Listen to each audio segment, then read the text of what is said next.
வணக்கம். தந்தையின் பாட்காஸ்ட் செய்திகளை வாசிப்பது கார்த்திகா பிரகாஷ். முதலில் தலைப்புச் செய்திகளை பார்க்கலாம்.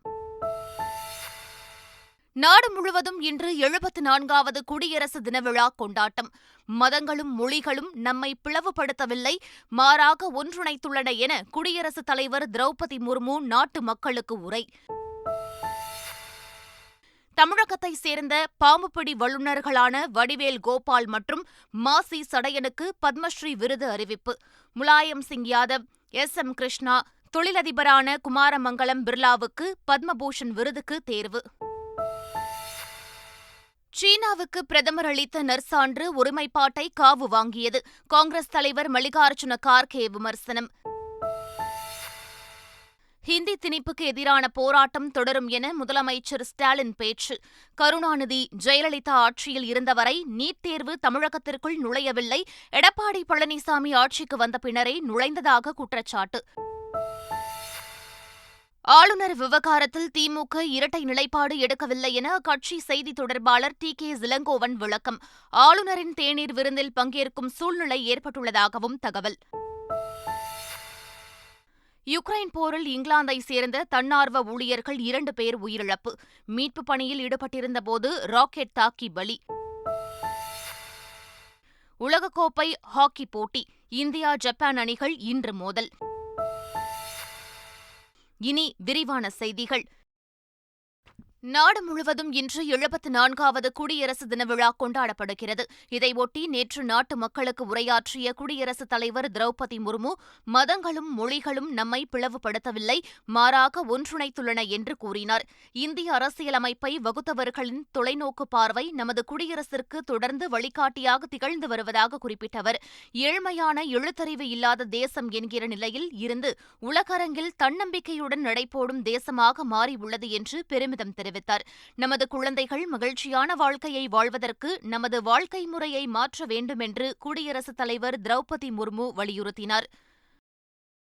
குடியரசு தின விழாவில் பங்கேற்பதற்காக இந்தியா வந்துள்ள எகிப்து அதிபர் டெல்லியில் பிரதமர் மோடியை சந்தித்து பேசினார்.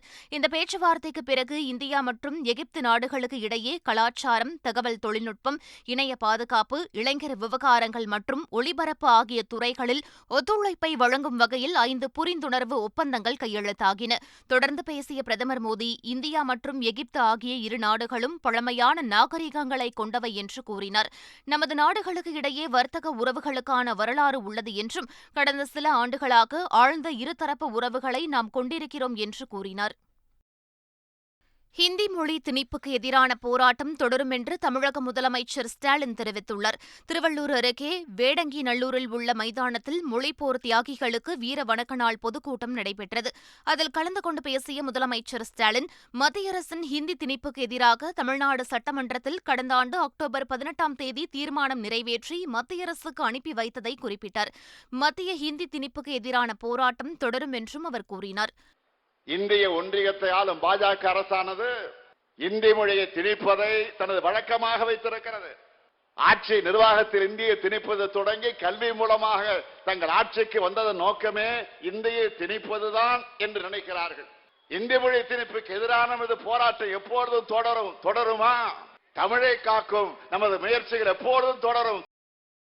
மறைந்த முன்னாள் முதலமைச்சர்கள் கருணாநிதி, ஜெயலலிதா ஆட்சியில் இருக்கும் வரை தமிழ்நாட்டில் நீட் தேர்வு நுழையவில்லை என்று முதலமைச்சர் மு.க. ஸ்டாலின் தெரிவித்துள்ளார். கழக ஆட்சியில் தலைவர் கலைஞர் ஆட்சியில் இருக்கும் வரை நீட் தேர்வு தமிழ்நாட்டுக்குள் நுழையல.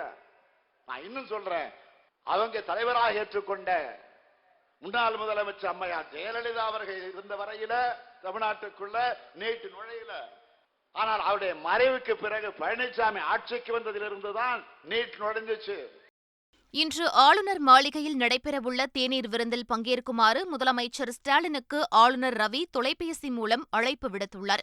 நாட்டின் 74வது குடியரசு தினம் இன்று கொண்டாடப்படுவதை ஒட்டி ஆளுநர் மாளிகையில் தேநீர் விருந்து நடைபெறவுள்ளது. இந்நிலையில் முதலமைச்சர் ஸ்டாலினுடன் தொலைபேசியில் பேசிய ஆளுநர் ரவி தேநீர் விருந்தில் பங்கேற்குமாறு அழைப்பு விடுத்துள்ளார். ஆளுநரின் செயலாளர் நேரில் சென்றும் முதலமைச்சர் ஸ்டாலினுக்கு அழைப்பிதழை வழங்கியுள்ளார். இதனிடையே ஆளுநரின் செயலை கண்டித்து தேநீர் விருந்தை புறக்கணிக்க உள்ளதாக திமுக கூட்டணி கட்சிகள் தெரிவித்துள்ளன. ஆளுநர் விவகாரத்தில் திமுக இரட்டை நிலைப்பாடு எடுக்கவில்லை என அக்கட்சியின் செய்தித் தொடர்புத்துறை தலைவர் டி.கே. இளங்கோவன் கூறினார். குடியரசு தினத்திலே அவர் அழைப்பையும் முறையாக விடுத்திருக்கிறார். அவர் குறிப்பாக தமிழ்நாடு அரசு என்றும் தமிழக அரசின் முத்திரையையும் பொறித்த அழைப்பிதழை அவர் அனுப்பியிருக்கிறார் என்ற காரணத்தினால் அவர் எதை கடந்த முறை செய்ய தவறினாரோ அதை இந்த முறை சரியாக செய்திருக்கிறார்.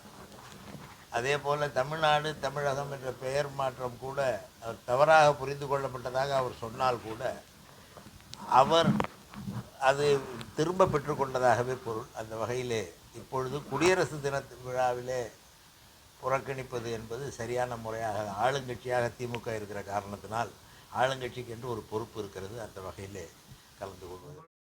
ஆளுநர் வேண்டுமென்றே சட்டமன்றத்தில் மிஸ்யூஸ் செய்தார் என்றும் நாங்கள் ஒரு சிட்டிகை மட்டும் போட்டோம் என்று அமைச்சர் துரைமுருகன் தெரிவித்துள்ளார். வேணும்னே நீ மிஸ்யூஸ் பண்ணியிருக்க, அப்போ மிஸ்யூஸ் பண்ண, நான் மிஸ்யூஸ் பண்ணல, ஒரு சிட்டிக்கை போட்டு காமிச்சேன். அவர் பார்த்தாரு, இன்னைக்கு ஆல் இண்டியா லீடர் ஆகிட்டார். சார் ஒன்று தெரியுமா, கலைஞர் கூட சீஃப் மினிஸ்டர் ஆகி கிட்டத்தட்ட 10-15 வருஷத்துக்கு அப்புறம் தான் ஆல் இண்டியா லீடர் ஆனார். இவர் டெல்லிக்கே 2 தரம் போனார், ஆல் இண்டியா லீடர் ஆகிட்டார். கமலஹாசன். ஆமாம், தமிழகத்தில் வாழும் தமிழ் மக்கள் நிம்மதியற்று வாழ்கிறார்கள் என்றும் தேர்தல் கூட்டணி காரணமாக பல இடங்களில் நான் வாயடைத்து நிற்கிறேன் என்று விடுதலை சிறுத்தைகள் கட்சித் தலைவர் தொல் திருமாவளவன் தெரிவித்துள்ளார். தமிழின படுகொலை ஆவண நூல் வெளியீட்டு விழா சென்னை கவிக்கோ மன்றத்தில் இன்று நடைபெற்றது.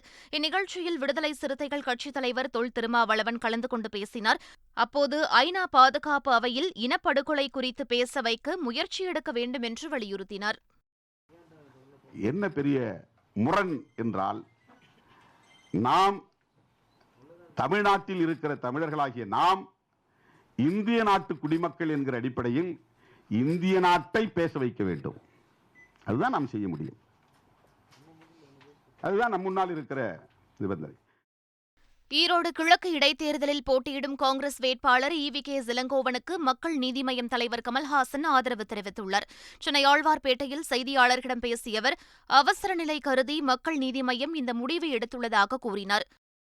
இந்திய தேசிய காங்கிரஸ் கட்சியின் வேட்பாளரும் எனது நண்பரும் பகுத்தறிவு பகலவன் பெரியாரின் பேரனுமான திரு ஈ.வி.கே.எஸ். இளங்கோவன் அவர்களுக்கு நிபந்தனையற்ற ஆதரவை அளிப்பது என மக்கள் நீதி மய்யம் கட்சியின் நிர்வாகக் குழு மற்றும் செயற்குழு உறுப்பினர்கள் கூடி ஏகமனதாக முடிவெடுத்துள்ளோம். ஈரோடு கிழக்கு சட்டப்பேரவை இடைத்தேர்தலில் இரட்டை இலை சின்னம் முடக்குவதற்கான வாய்ப்பு உள்ளதாக அம்மா மக்கள் முன்னேற்றக் கழக பொதுச் செயலாளர் டிடிவி தினகரன் தெரிவித்துள்ளார். தேர்தல் ஆணையம் ஏற்கனவே 2017 மார்ச்சில் நான் கேண்டிடேட் இருந்தப்ப பன்னீர்செல்வம் மனு பேஸ் பண்ணி தடை கொடுத்த மாதிரி கொடுக்கறதுக்கு வாய்ப்பு இருக்குல்ல.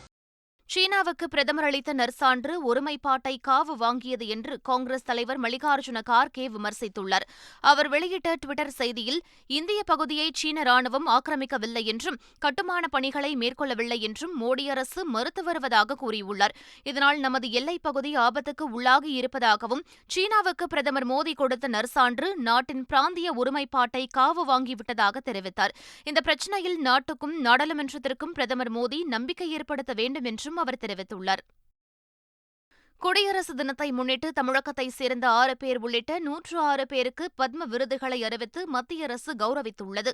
மறைந்த உத்தரப்பிரதேச முன்னாள் முதலமைச்சர் முலாயம் சிங் யாதவ், கர்நாடக மாநில முன்னாள் முதலமைச்சர் எஸ்.எம். கிருஷ்ணா, மகாராஷ்டிராவைச் சேர்ந்த புகழ்பெற்ற தபேலா இசைக்கலைஞர் ஜாகிர் உசேன் ஆகியோருக்கு பத்ம விபூஷன் விருது அறிவிக்கப்பட்டுள்ளது. இதேபோல் தமிழகத்தைச் சேர்ந்த பிரபல பின்னணி பாடகி வாணி ஜெயராம், மகாராஷ்டிராவைச் சேர்ந்த தொழிலதிபர் குமாரமங்கலம் பிர்லா உட்பட 9 பேருக்கு பத்மபூஷன் விருது அறிவிக்கப்பட்டுள்ளது. தமிழகத்தைச் சேர்ந்த பாம்புபிடி வல்லுநர்களான வடிவேல் கோபால் மற்றும் மாசி சடையனுக்கு பத்மஸ்ரீ விருது அறிவிக்கப்பட்டுள்ளது. இதேபோல் தமிழ்நாட்டைச் சேர்ந்த சமூக ஆர்வலர் பாலம் கல்யாணசுந்தரம், கலைப்பிரிவில் தமிழகத்தைச் சேர்ந்த கல்யாணசுந்தரம் பிள்ளை, மருத்துவ பிரிவில் தமிழகத்தைச் சேர்ந்த டாக்டர் கோபால்சாமி வேலுச்சாமி மற்றும் புதுச்சேரியைச் சேர்ந்த மருத்துவர் நளினி பார்த்தசாரதி உட்பட 91 பேருக்கு பத்மஸ்ரீ விருது அறிவிக்கப்பட்டுள்ளது. 100 நாள் வேலை திட்டத்தை விவசாயத்திற்கு பயன்படும் வகையில் மாற்றியமைக்க வேண்டும் என இயக்குநர் பாண்டிராஜ் வலியுறுத்தியுள்ளார். 100 நாள் வேலைவாய்ப்பு திட்டம் அப்படின்னு மத்திய அரசு ஒரு நல்ல விஷயம் கூட சொல்லலாம்னு வச்சுக்கோங்களேன். ஏன்னா நிறைய பேருக்கு வேலை கொடுக்குறாங்க. அது நல்ல விஷயமா அப்படின்னு சொன்னால் விவசாயிகளை பொறுத்த வரைக்கும் அது நல்ல விஷயம் கிடையாது. ஏன்னா விவசாயம் பண்ணுறதுக்கு ஆளே வர்றது கிடையாது. என்னையை பொறுத்த வரைக்கும் காசு விரயமாகிக்கிட்டு இருக்கு.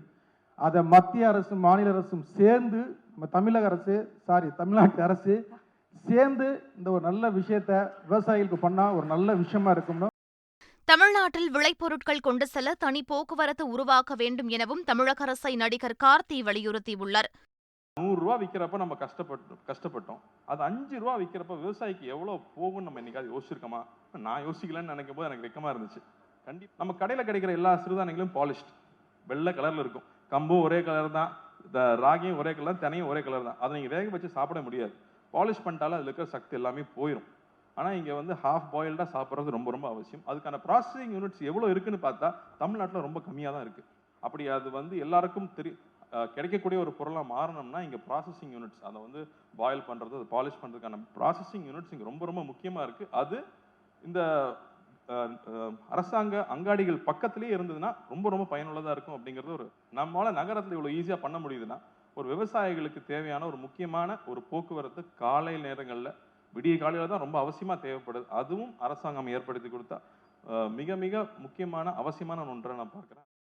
பிலிப்பைன்ஸில் ராணுவ விமானம் வயலில் விழுந்து நொறுங்கிய விபத்தில் சிக்கி 2 விமானிகள் உயிரிழந்தனர். மணிலா பிலிப்பைன்ஸ் நாட்டின் விமானப்படைக்கு சொந்தமான மார்செட்டி SF-260 ரக விமானம் அந்த நாட்டின் பட்டான் மாகாணத்தில் உள்ள பிலார் நகரிலிருந்து வழக்கமான பயிற்சிக்காக புறப்பட்டு சென்றுள்ளது. விமானத்தில் 2 விமானிகள் இருந்தனர். இந்த விமானம் பிலார் நகருக்கு மேலே பறந்து கொண்டிருந்த போது திடீரென விமானிகளின் கட்டுப்பாட்டை இழந்தது. அதைத் தொடர்ந்து அங்குள்ள வயல்வெளியில் விமானம் விழுந்து நொறுங்கியது. இந்த கோர விபத்தில் விமானிகள் 2 பேரும் சம்பவ இடத்திலேயே பரிதாபமாக உயிரிழந்தனர். விபத்துக்கான காரணம் என்ன என்பது உடனடியாக தெரியவில்லை. இதுகுறித்து விரிவான விசாரணைக்கு உத்தரவிட்டுள்ளதாக பிலிப்பைன்ஸ் ராணுவம் தெரிவித்துள்ளது. யுக்ரைன் போரில் இங்கிலாந்தை சேர்ந்த தன்னார்வ உதவி ஊழியர்கள் 2 பேர் உயிரிழந்தனர். அங்கு ரஷ்யா 11 மாதங்களுக்கும் மேலாக போர் நடத்தி வருகிறது. இந்த போர் ஆயிரக்கணக்கான அப்பாவி மக்களின் உயிரை பறித்ததோடு லட்சக்கணக்கான மக்களை அண்டை நாடுகளில் அகதிகளாக தஞ்சம் புக செய்துள்ளது. இந்நிலையில் வெளிநாடுகளைச் சேர்ந்த தன்னார்வ உதவி ஊழியர்கள் பலர் போருக்கு மத்தியில் யுக்ரைனுக்கு சென்று அந்த நாட்டு மக்களுக்கு மனிதாபிமான உதவிகளை செய்து வருகின்றனர். அந்த வகையில் இங்கிலாந்து நாட்டைச் சேர்ந்த கிறிஸ் பாரி மற்றும் ஆண்ட்ரூ பாக்ஸா ஆகியோர் கிழக்கு யுக்ரைனின் சொலேட்டார் நகரில் மீட்பு பணிகளில் ஈடுபட்டிருந்தனர். இந்நிலையில் கடந்த 6ஆம் தேதி இருவரும் மாயமாகினர். அவர்களின் கதி என்ன என்பது தெரியாமல் இருந்து வந்தது. இந்நிலையில் அவர்களது கார் மீது பீரங்கி குண்டு வீசப்பட்டு உயிரிழந்ததாக தெரிவிக்கப்பட்டுள்ளது. ஆஸ்திரேலிய ஓபன் கிராண்ட்ஸ்லாம் டென்னிஸ் தொடரின் கலப்பு இரட்டையர் பிரிவின் இறுதிப் போட்டிக்கு இந்தியாவின் சானியா மிர்சா ரோஹன் போபண்ணா ஜோடி முன்னேறியுள்ளது. கலப்பு இரட்டையர் பிரிவின் அரையிறுதி ஆட்டத்தில் பிரிட்டனின் நீல் ஸ்கூப்ஸ்கி அமெரிக்காவின் டெசிரா கிராசிக் ஜோடியை சானியா போபண்ணா ஜோடி 7-6, 6-7, 10-6 என்ற செட் கணக்கில் வென்று முதல் முறையாக ஆஸ்திரேலிய ஓபன் கலப்பு இரட்டையர் பிரிவின் இறுதிப் போட்டிக்கு முன்னேறியது. தனது கடைசி கிராண்ட்ஸ்லாம் தொடரில் ஆடும் சானியா இறுதிப் போட்டிக்கு முன்னேறியிருப்பது குறிப்பிடத்தக்கது. உலகக்கோப்பை ஹாக்கி போட்டியில் ஜெர்மனி அணி இங்கிலாந்தை வீழ்த்தி அரையிறுதிக்கு முன்னேறியது. 15வது உலகக்கோப்பை ஹாக்கி போட்டி ஒடிஷா மாநிலம் புவனேஸ்வரில் உள்ள கலிங்கா ஸ்டேடியத்தில் நடைபெற்று வருகிறது. இதில் நேற்று நடைபெற்ற காலிறுதி ஆட்டம் ஒன்றில் முன்னாள் சாம்பியன் ஜெர்மனி அணி இங்கிலாந்தை சந்தித்தது. விறுவிறுப்பான இந்த ஆட்டம் வழக்கமான நேர முடிவில் 2-2 என்ற கோல் கணக்கில் சமனில் முடிந்தது. இதைத் தொடர்ந்து வெற்றி தோல்வியை நிர்ணயிக்க பெனால்டி ஷூட் அவுட் முறை கடைபிடிக்கப்பட்டது. இதில் ஜெர்மனி 4-3 என்ற கோல் கணக்கில் இங்கிலாந்தை வீழ்த்தி அரையிறுதிக்கு முன்னேறியது. மற்றொரு காலிறுதியில் நெதர்லாந்து அணி 5-1 என்ற கோல் கணக்கில் தென்கொரியாவை துவம்சம் செய்து அரையிறுதிக்குள் அடியெடுத்து வைத்தது. இன்று வியாழக்கிழமை நடைபெறும் 9 முதல் 16வது இடத்திற்கான ஆட்டத்தில் இந்திய அணி ஜப்பானுடன் இரவு 7 மணிக்கு மோதுகிறது. மீண்டும் தலைப்புச் செய்திகள். நாடு முழுவதும் இன்று 74வது குடியரசு தின விழா கொண்டாட்டம். மதங்களும் மொழிகளும் நம்மை பிளவுபடுத்தவில்லை, மாறாக ஒன்றிணைத்துள்ளன என குடியரசுத் தலைவர் திரௌபதி முர்மு நாட்டு மக்களுக்கு உரை. தமிழகத்தைச் சேர்ந்த பாம்புப்பிடி வல்லுநர்களான வடிவேல் கோபால் மற்றும் மாசி சடையனுக்கு பத்மஸ்ரீ விருது அறிவிப்பு. முலாயம் சிங் யாதவ், SM கிருஷ்ணா, தொழிலதிபரான குமாரமங்கலம் பிர்லாவுக்கு பத்மபூஷன் விருதுக்கு தேர்வு. சீனாவுக்கு பிரதமர் அளித்த நற்சான்று ஒருமைப்பாட்டை காவு வாங்கியது. காங்கிரஸ் தலைவர் மல்லிகார்ஜுன கார்கே விமர்சனம். ஹிந்தி திணிப்புக்கு எதிரான போராட்டம் தொடரும் என முதலமைச்சர் ஸ்டாலின் பேச்சு. கருணாநிதி, ஜெயலலிதா ஆட்சியில் இருந்தவரை நீட் தேர்வு தமிழகத்திற்குள் நுழையவில்லை. எடப்பாடி பழனிசாமி ஆட்சிக்கு வந்த பின்னரே நுழைந்ததாக குற்றச்சாட்டு. ஆளுநர் விவகாரத்தில் திமுக இரட்டை நிலைப்பாடு எடுக்கவில்லை என அக்கட்சி செய்தி தொடர்பாளர் டி.கே. இளங்கோவன் விளக்கம். ஆளுநரின் தேநீர் விருந்தில் பங்கேற்கும் சூழ்நிலை ஏற்பட்டுள்ளதாகவும் தகவல். யுக்ரைன் போரில் இங்கிலாந்தை சேர்ந்த தன்னார்வ ஊழியர்கள் 2 பேர் உயிரிழப்பு. மீட்புப் பணியில் ஈடுபட்டிருந்தபோது ராக்கெட் தாக்கி பலி. உலகக்கோப்பை ஹாக்கி போட்டி. இந்தியா, ஜப்பான் அணிகள் இன்று மோதல். இத்துடன் பாட்காஸ்ட் செய்திகள் நிறைவு பெற்றன. வணக்கம்.